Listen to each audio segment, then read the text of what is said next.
Sans plus tarder, je vais nous inviter, nous allons lire un certain nombre de passages bibliques ce matin et je vais développer la pensée du Seigneur. Donc notre premier passage se trouve dans 1 Timothée. 1 Timothée chapitre 3. 1 Timothée, je vais noter ici les versets. 1 Timothée chapitre 1 verset 3. Je vais demander à la sœur Alexandra qui va nous les lire. 2 Timothée 4. 3, 4. Nous lirons ensuite 1 Timothée 6. 1 Timothée 6. 3, 5. On va prendre aussi Tite chapitre 2 verset 1. Tite 2 verset 1. Et 2 Pierre 2 verset 1. Alors, pour ceux qui prennent note, voici nos passages, les passages du jour.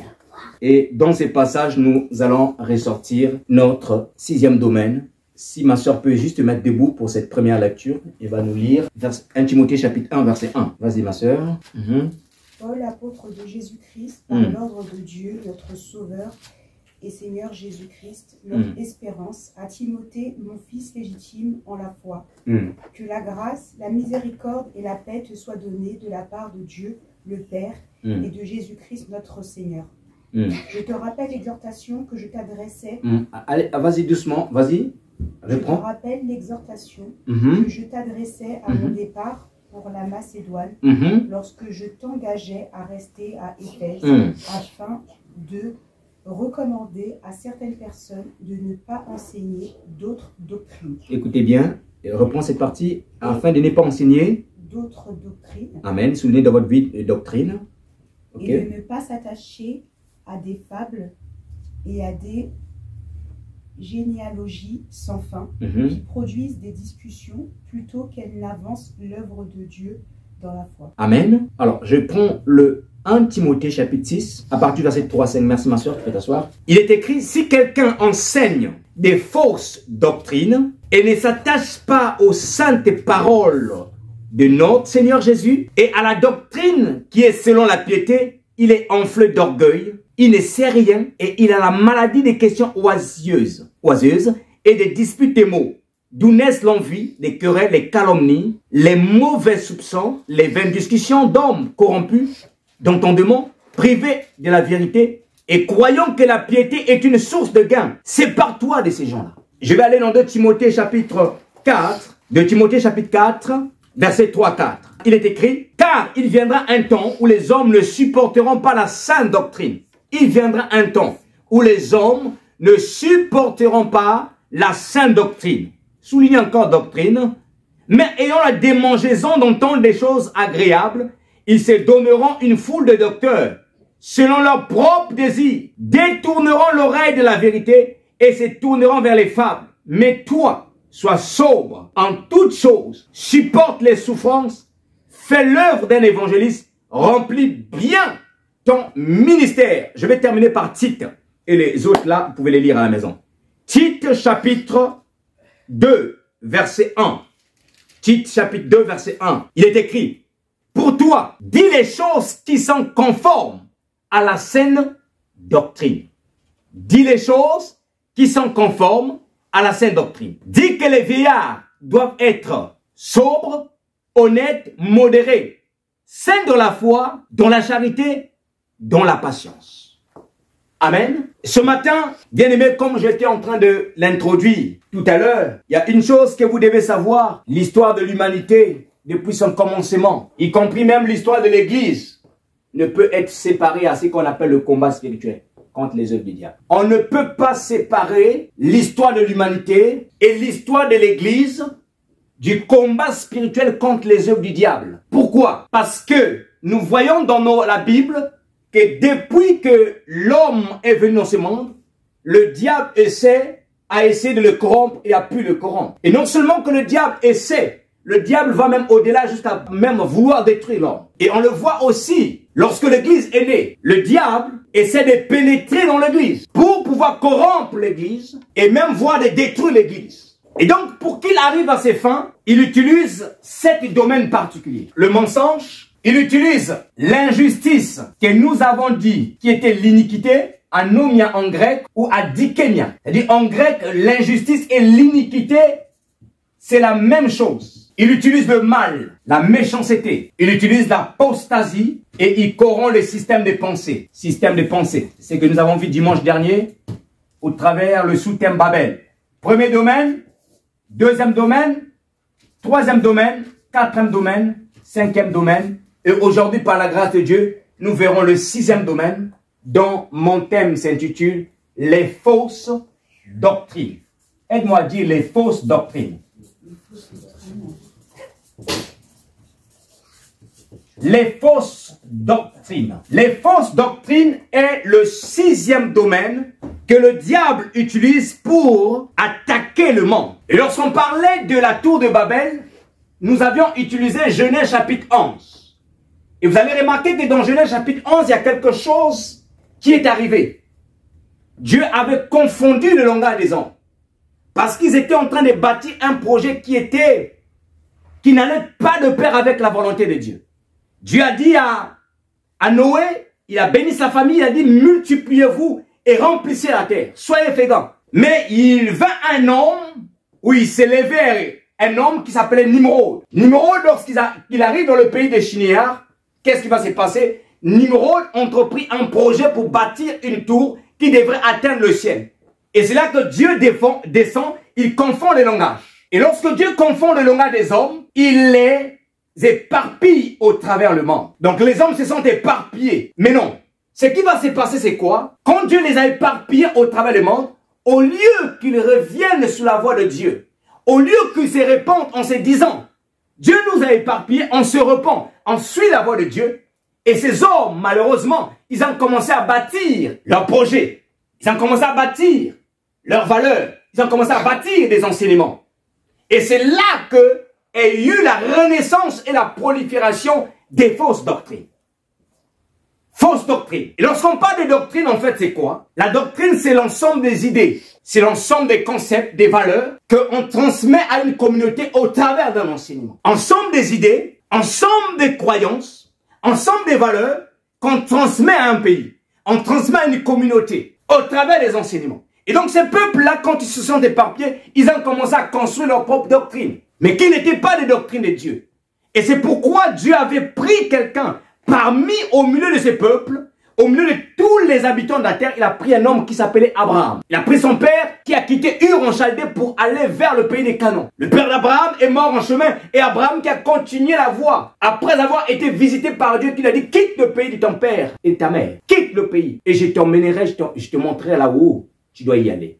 Voyez-vous, frères et sœurs. Et pour nous, enfants de Dieu, la doctrine, c'est quoi? La doctrine, ce sont les enseignements que Jésus-Christ nous a laissés au travers de ses serviteurs, les apôtres. La Bible dit ceci, dans le livre d'Éphésiens, chapitre 2, verset 21. Il est écrit que nous avons été construits, bâtis, édifiés sous les fondements de quoi? Des apôtres, des prophètes et Jésus-Christ étant la pierre angulaire.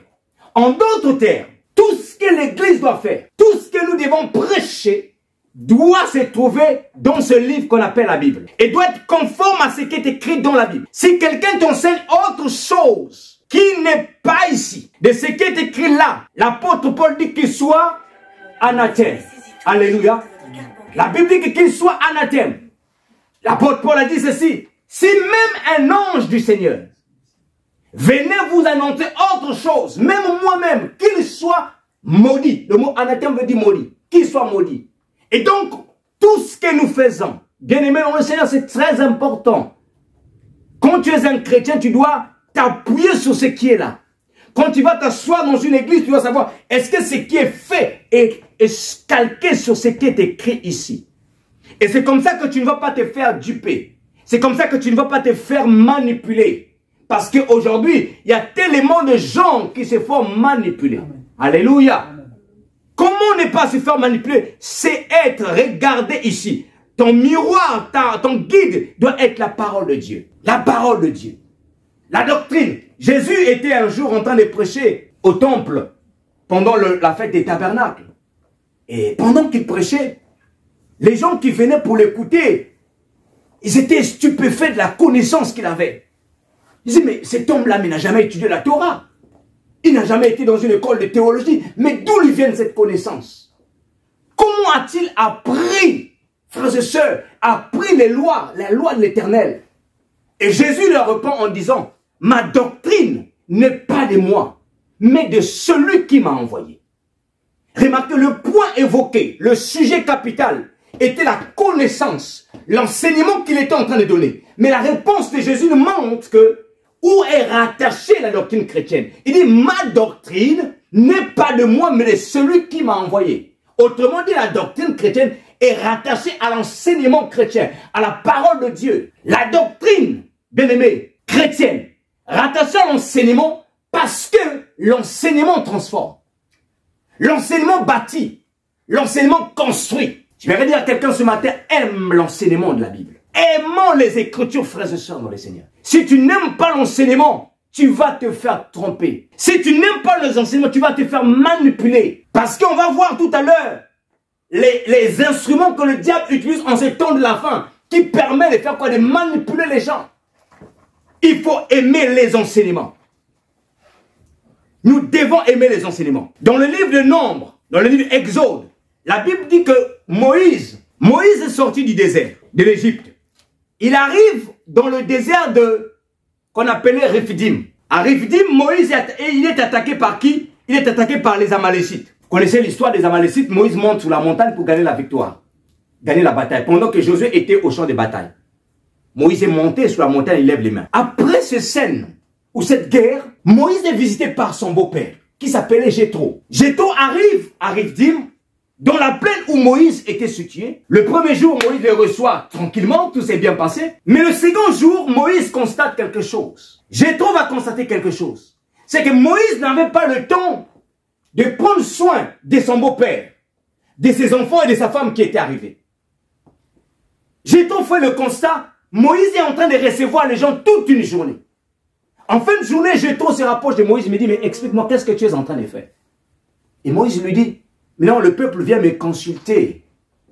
Il me consulte pour que savoir la volonté de Dieu, pour que j'apporte des jugements, pour que je leur donne des conseils. Jéthro dit à Moïse, mais Moïse, qu'est-ce que tu fais? Tu vas t'épuiser. Parce que Jéthro avait déjà une expérience dans le leadership, une expérience dans la gestion du personnel, dans la gestion des projets, chose que Moïse n'avait pas, malgré qu'il avait fait les écoles d'administration en Égypte. Et Jéthro va lui donner un conseil. Je vais lire Exode chapitre 18, versets 13 à 20. Et nous allons ressortir ce que je veux vous montrer en fait. Exode 18, versets 13 à 20. Écoutez ce que Jéthro dit à Moïse. Il dit, Exode chapitre 18, chapitre 18, verset 13 à 20. Il dit, le lendemain, Moïse s'assit pour juger le peuple. Et le peuple s'étend devant lui depuis le matin jusqu'au soir. Le beau-père de Moïse vit que tout ce qu'il faisait pour le peuple.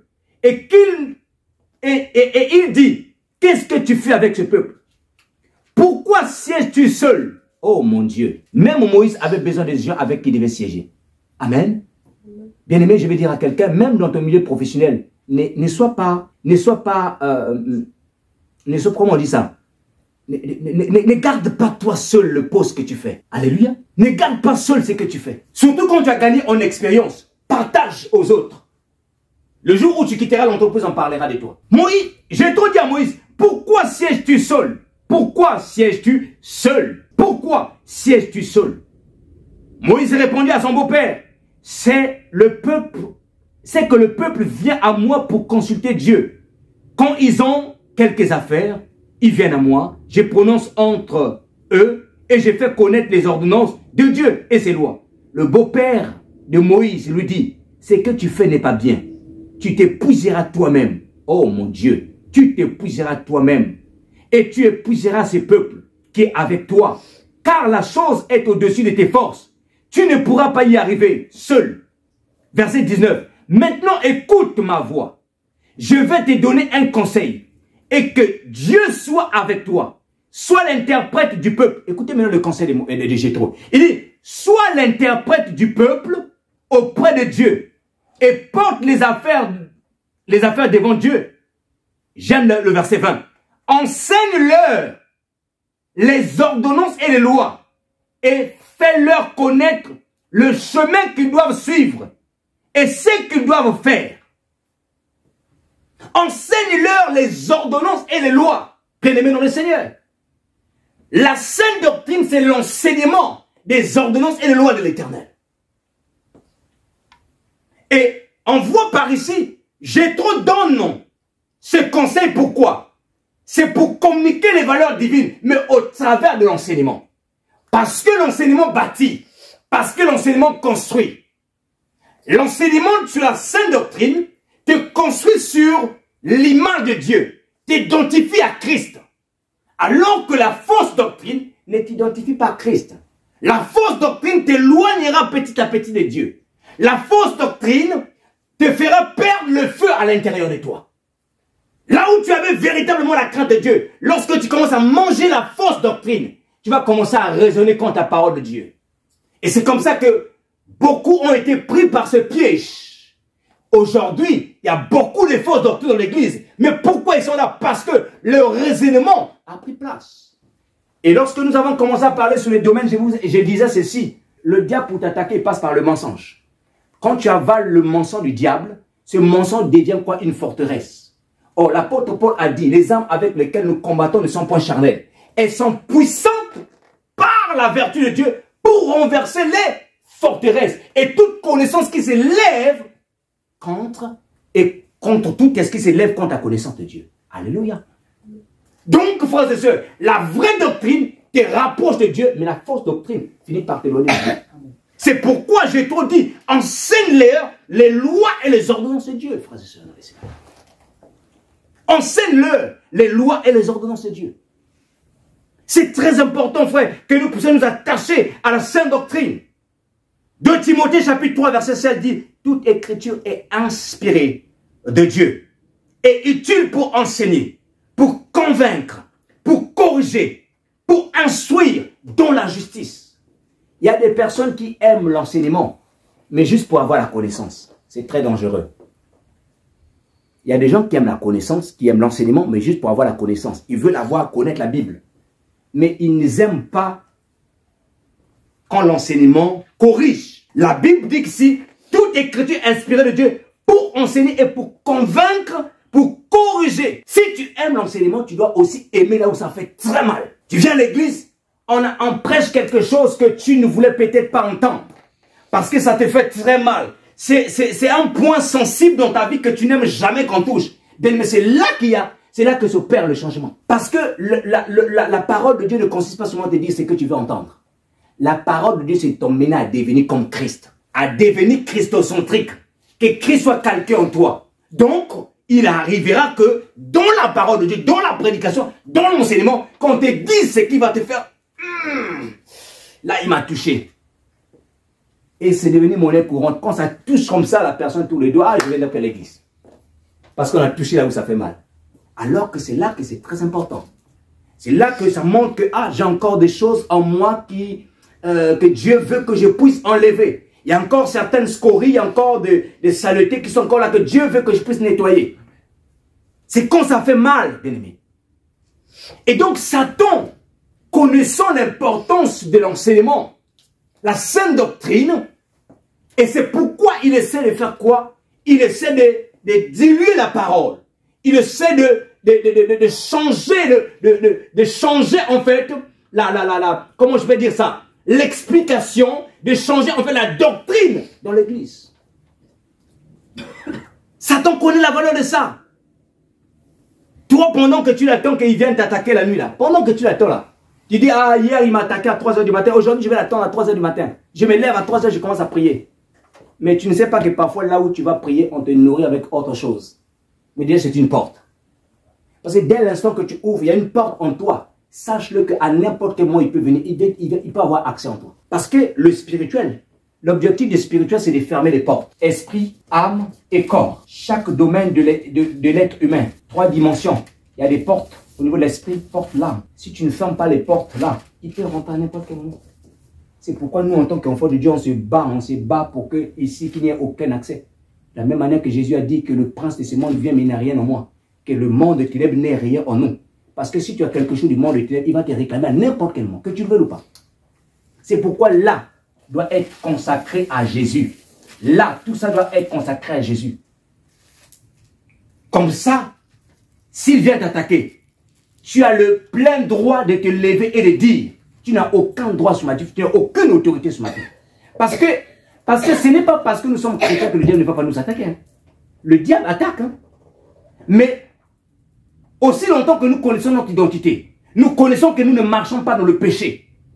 Nous ne badinons pas avec le péché mignon, tout comme ça là. On peut se lever et dire à Satan que tu n'as rien en moi. Et tu n'as aucune autorité sur moi. Parce que Christ m'a racheté par le précieux sang de Jésus. Voyez-vous, frères et sœurs. Donc, mais comment est-ce qu'il va ouvrir les portes? Parfois aussi par des fausses doctrines. Des fausses doctrines. On va en citer quelques-uns tout à l'heure. Donc, on doit faire très attention, frères et sœurs. La Bible dit ceci dans le livre de Romains, chapitre 10, verset 17, il est écrit, la foi vient de ce qu'on entend, et ce qu'on entend vient de quoi? La parole. La foi vient de ce qu'on entend, et ce qu'on entend vient de la parole de Dieu. Maintenant, écoutez-moi. Si la foi vient de la parole, nous avons dans ce monde la vraie foi, mais aussi la fausse foi. D'où peut venir la fausse foi? Si la vraie foi vient de la parole, certainement la parole véritable, la parole de Christ. Mais d'où vient la fausse foi? Non, c'est moi. Qui peut dire quelque chose d'autre? Si la source de la foi, le socle est la parole, d'où peut venir la fausse? Si, là on a des manguiers, il y a un arbre et des racines ici, qui donnent les manguiers. Si on a des faux manguiers, d'où cela peut venir? La racine. Or la racine c'est quoi? Pour qu'il y ait la racine, il faut qu'il y ait quoi? L'implantation c'est quoi? La graine c'est quoi? La sémence. Vrai ou faux? Donc autrement dit, si pour qu'il y ait foi, une fausse foi, il faut qu'il y ait fausse parole de Dieu. Fausse parole, fausse doctrine. Donc la fausse doctrine produit la mauvaise foi. Et quand tu as la mauvaise foi, la foi est une arme spirituelle aussi, qui permet d'éteindre les traits enflammés du malin. Quand tu as une fausse foi, ça veut dire que ta foi là ne peut pas résister contre l'ennemi. Donc c'est pourquoi il est important d'être assis là où on t'enseigne la vraie parole de Dieu. Que tu connaisses ton identité, qui tu es devenu en Jésus-Christ. Qui tu es devenu. Voyez-vous, frères et sœurs, nous savons combien il est important de faire attention aux doctrines que nous mangeons. Parce que la doctrine peut te fortifier, tout comme ça peut te muscler, tout comme ça peut en fait, comment on peut dire ça? Ça peut aussi te faire perdre des forces. Alléluia. Ça peut te faire perdre des forces. Il y a un homme de la Bible que j'aime beaucoup. Cet homme s'appelait Esdras. Qui connaît Esdras? Esdras. Esdras, il était en captivité en Babylone, qui était par la suite en fait dominé, gouverné par les Perses, un juif. Il travaillait avec un roi qui s'appelait Artaxerxès. Artaxerxès. Un jour, la Bible dit ceci, Artaxerxès écrit une lettre aux Juifs qui étaient en Juda. En Israël, je prendrais tout Israël. Pour leur dire que Esdras, il envoie Esdras. C'est Esdras qui l'envoie en mission. Il dit à Esdras, Esdras, toi qui as la sagesse, va en Israël, tu vas montrer cette lettre. Et dans la lettre, il était inscrit ceci, que la loi de ton Dieu devrait être enseignée dans tout le pays d'Israël. Et celui qui ne devrait pas obéir à la loi de Dieu, la loi de l'Éternel, il devrait être puni de mort. Quand j'ai lu ce texte, il y a quelque chose qui m'a impressionné. J'ai dit, mais comme un païen, imaginez-vous un païen, un roi païen, il écrit une lettre. Israël est sous la domination des rois des Perses. Parce qu'après Babylone, c'était les Perses qui ont dominé. Nous avions l'Égypte, nous avons les Babyloniens, en termes de puissance militaire, Babylone. Après est venu les Mèdes des Perses, Après, les Romains jusqu'à aujourd'hui. Et ça, quand Dieu permettra, nous parlerons de ce soir du sommet de Daniel, on va voir la statue que Daniel a vue, et ça c'est prophétique. Les Romains jusqu'à aujourd'hui. Les Romains par les États-Unis. C'est le catholicisme. Hein? On voit toujours, c'est toujours le même royaume. Donc, ici, c'était Artaxerxès qui était le roi. Il était perse. Donc, il envoie une lettre pour dire aux habitants qui étaient à Jérusalem, en Israël, que vous devez obéir aux lois de l'Éternel. Et je disais que quand j'ai lu ça, j'ai été frappé d'étonnement. Pourquoi? Je me suis dit, certainement, Esdras était une très bonne personne. Certainement, Esdras avait un très bon cœur. Certainement, Esdras, c'était quelqu'un de loyal. Esdras, c'est le type de personne où, quand tu marches avec eux, tu as envie d'avoir 100 autres personnes comme lui. Je ne sais pas si ça t'est déjà arrivé, ou si vous êtes déjà arrivé. Tu as un ami, une copine, mais tu as vraiment envie d'avoir des copines comme elle, quoi. Tu as un collègue de travail, mais tu as envie d'avoir même 100 collègues de travail comme lui. Parce que tellement bon, tellement gentil. Tu as un employé, mais tu as envie d'avoir même 100 employés comme lui. C'était le type d'Esdras. Mais d'où est-ce que Esdras tire ça? Qu'est-ce qui fait que Esdras est comme ça? Écoutez, la Bible dit que Esdras était en fait, il était ancré dans la loi de l'Éternel. Esdras était un scribe qui était ancré dans la loi de l'Éternel. Je vais lire la parole du Seigneur, frères et sœurs de le Seigneur. Esdras est attaché à Dieu. Esdras chapitre 7, verset 10.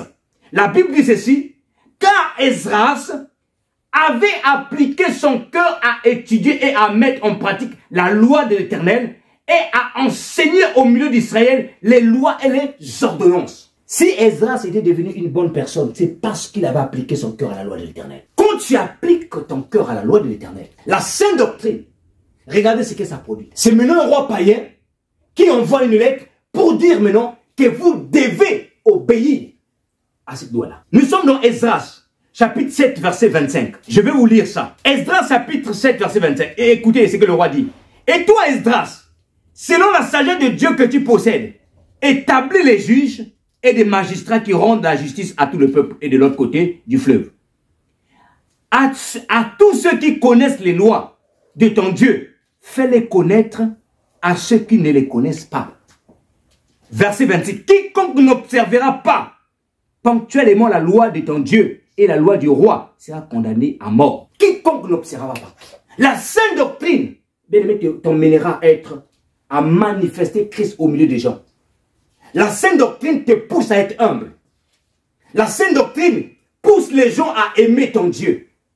Alors que la fausse doctrine va commencer à susciter en toi l'orgueil, l'esprit de supériorité, les haines des autres, les divisions, les querelles. La sainte doctrine, la fausse doctrine ne t'emmène jamais à être comme Christ. Mais la sainte doctrine t'emmène à devenir comme Christ. C'est pourquoi on doit aimer la sainte doctrine.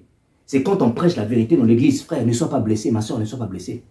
Accepte la vérité parce que c'est pour notre bien. Alléluia. C'est pour notre bien. Et donc le diable aujourd'hui, il utilise la fausse doctrine dans l'église. Et par qui le diable utilise, j'ai noté ici 3 personnes par qui le diable utilise les fausses doctrines. Premièrement, les hérétiques. Un hérétique. C'est qui un hérétique? C'est celui qui enseigne la doctrine qui contredit ouvertement à l'enseignement de la Bible. Un hérétique. Il enseigne la parole, mais tu n'as pas besoin d'être prophète. Mais quand tu ouvres ta Bible, c'est vraiment le contraire de ce que la Bible dit. C'est un hérétique. Ça, c'est le premier type de personnes. Deuxième type de personnes, ce sont les charlatans. Les charlatans, ce sont des personnes qui se servent de l'évangile pour leur enrichissement. Ils se servent de l'évangile, mais eux, ils ne prêchent pas pour je ne sais pas quoi. Non, ce n'est pas leur but. Eux, c'est pour leur ventre. L'évangile du ventre. L'évangile de l'argent. Ils veulent que leur ventre mange. Donc, ils peuvent te dire des choses qui vont t'intéresser bien là. Parce que derrière, ils veulent te dire que non, il y a besoin de quelque chose. Les prières achetées, monnaie, les dons. Sœur, tu as un problème, viens, je vais t'imposer les mains, je vais prier pour toi. Bon, on mène une offrande d'action de grâce. Je ne suis pas en train de dire que tous ceux qui demandent le fonds d'action de grâce sont des charlatans. Mais il y en a, le fonds d'action de grâce, c'est une action, c'est un principe divin, mais il y en a beaucoup qui sont des charlatans. Les flatteurs, les faux enseignants, les flatteurs. Eux, ce qui les intéresse, c'est pas que tu deviennes comme Christ. Non, ils te flattent juste pour t'attirer. Attirer les foules. Voilà les 3 catégories que j'ai citées. Les hérétiques, les charlatans et les flatteurs. C'est quoi un hérétique, ma soeur Jennifer? On va terminer là. Hérétique. Hérétique. C'est quoi un charlatan, ma soeur Alexandra? Mais elle a répondu à la question. Et toi, tu avais une autre question. Et donc, on fait l'inverse alors. Comme toi, tu as retenu charlatan, on va basculer maintenant de l'autre côté, hérétique. C'est quoi hérétique, ma soeur Alexandra? J'enseigne la fausse doctrine. Voilà, c'est ça. Ceux qui enseignent ouvertement ce qui est contraire à la Bible.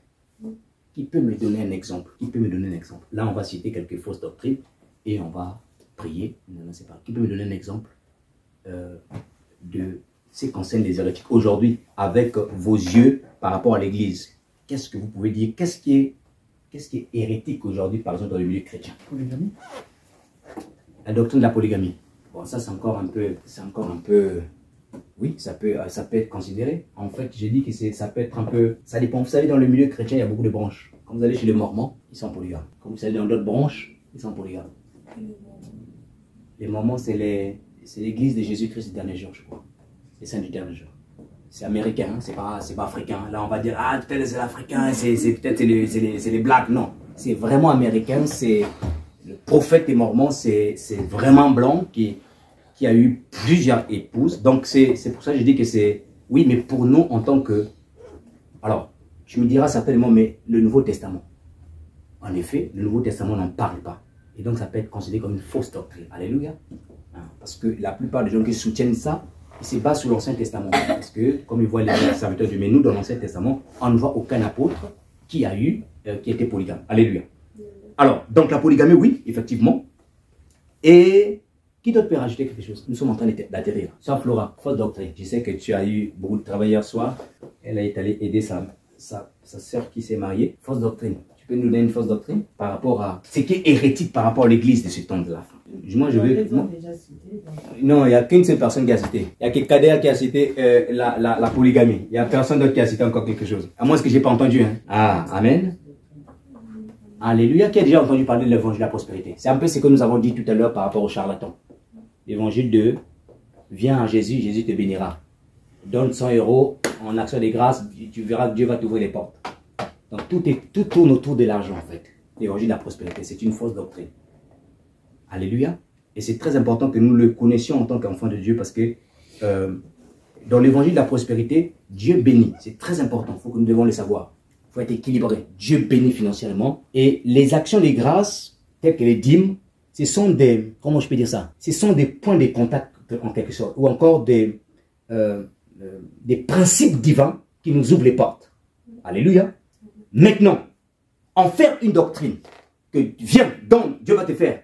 Non, parce que la bénédiction derrière, en quelque sorte, c'est Dieu qui le décide. Il faut enseigner le peuple de Dieu les principes divins. C'est ça. Parce que le monde fonctionne sur des lois. La loi de Newton, la loi de l'aérodynamique, la loi spirituelle. Tout fonctionne sur des lois. Si tu comprends les lois, tu vas opérer de manière intelligente dans ce monde. Si tu ne comprends pas les lois, tu vas te faire avoir. Et même lorsque nous prêchons toutes ces choses-là, ce sont des lois que nous sommes en train de prêcher.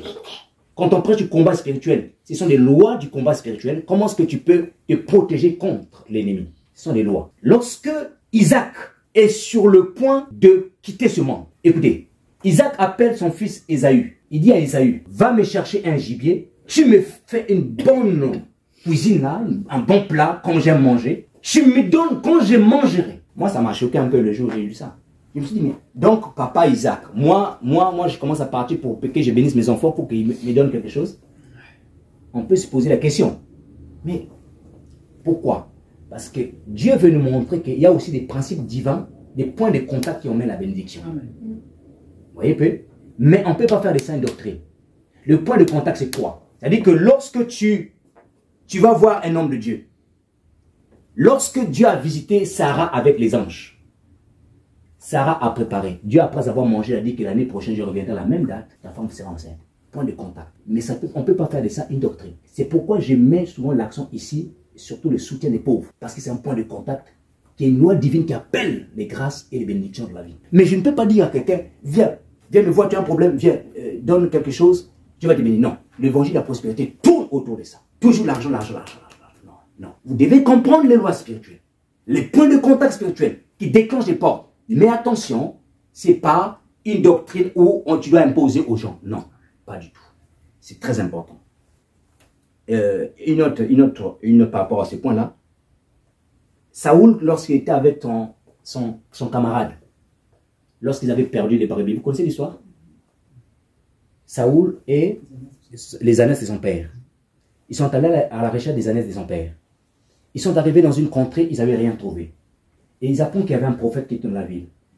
Et son ami lui dit, on va consulter le prophète qui nous dira où sont les ânesses de son père. Saoul répond à son ami, mais on ne peut pas aller consulter le prophète les mains vides. Point de contact. S'ils avaient compris dans la loi juive, il y a quand tu apportes quelque chose à l'homme de Dieu, tu crées un point de contact. Amen. Mais tu ne peux pas imposer les points de contact. Ce sont des principes spirituels. Amen. J'ai écrit un livre sur les finances. Je n'ai pas encore prêché sur ça. Peut-être un jour Dieu permettra que je prêche sur ça. Sur les lois des finances. Comment gérer les finances, c'est très important. Surtout pour ceux qui sont en découvert chaque mois là. C'est pas bon. C'est pas bon du tout là. Donc on va revenir sur ça. Donc la sœur a dit les fausses doctrines. Maintenant, est-ce que vous avez déjà entendu l'évangile du développement personnel? Non? On n'a pas le temps. Mais je vous le donne comme ça. L'évangile du développement personnel, c'est un peu ce que Satan a voulu s'aimer dans le jardin d'Éden. C'est l'évangile qui te dit, tu as des capacités en toi, tu peux tout faire, tu peux tout créer. Non, sœur Alexandra, tu sais qu'à l'intérieur de toi, il y a des forces. Oui, c'est vrai. Mais attention, l'évangile du développement personnel, le but c'est quoi? C'est que tu t'appuies sur toi-même et non plus sur Dieu. Donc en fait, tu sais que Dieu a enfoui dans chaque homme des capacités. Dieu a enfoui en chaque homme de l'intelligence. Dieu a enfoui en chaque homme des pouvoirs qu'il peut utiliser. Mais toutes les fois, en ayant toujours en connexion avec Dieu. Les développements personnels, l'évangile du développement personnel, c'est en nous emmener en fait à exploiter ce qu'il y a à l'intérieur de nous, mais en se détachant de Dieu. Et c'est là que ça devient dangereux. Et c'est ce que le serpent a dit à Ève dans le jardin d'Éden. Dieu sait le jour où vous en mangez, vous serez comme le Dieu. Mais il ne le disait pas dans le but que ces hommes-là se rattachent à Dieu. Il le disait dans le but qu'ils se séparent de Dieu. C'est très dangereux. Quand tu veux chercher tes solutions à toi sans Dieu, ça devient très dangereux. Il faut faire très attention. Il faut toujours chercher des solutions en association avec Dieu. Alors, je vais terminer par un autre que je vais vous donner. On a parlé là-bas de la prospérité. Frère Kader a parlé de la polygamie. J'ai rajouté le développement personnel. Mais il y a aussi un autre que je peux vous ramener. Un autre fausse doctrine qui dit « tout chemin mène à Dieu ». Tout chemin ne mène pas à Dieu. Les gens qui disent ça, ils se basent par l'adage qui dit que tout chemin mène à Rome. Oui, tout chemin peut emmener à Rome, mais tout chemin ne mène pas à Dieu. Il n'y a qu'un seul chemin qui mène à Dieu, c'est Jésus-Christ de Nazareth. Il a dit, je suis le chemin, la vérité et la vie. Si tu veux aller à Dieu, c'est Jésus-Christ de Nazareth. Pas un homme, pas un prophète, pas une église. Jésus-Christ seul. Le but de l'église et de chaque serviteur de Dieu, c'est de nous prêcher Jésus-Christ, nous présenter Jésus-Christ. Que Dieu vous bénisse. Il y avait des choses encore à rajouter, mais je préfère m'arrêter là parce qu'il est déjà 35. C'est terre que je respire. Est-ce qu'on peut se mettre debout? C'est terre que je respire. C'est ta présence qui vit